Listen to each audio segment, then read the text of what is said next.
James Orengo welcomes William Ruto to Siaya in a rare political show of unity. In a moment that caught the attention of many Kenyans, James Orengo warmly received William Ruto during the president's visit to Siaya County.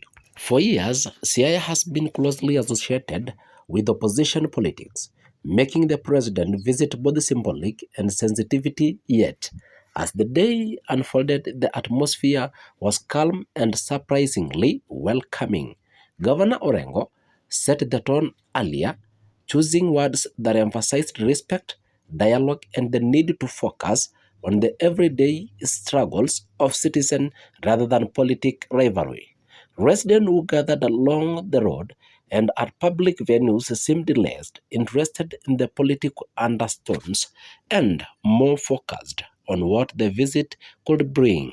Conversation among traders, border riders, and farmers reflected shared concern about the cost of living, access to market, and job opportunities for young people.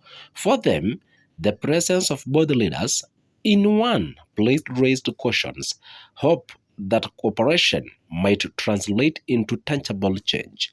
Orengo, known for his firm stance in national debates, did not abandon his principle. Instead, he struck a carefully balanced, acknowledging differences while calling for collaboration where it matters most. ABK Online Updates News. Subscribe for more information.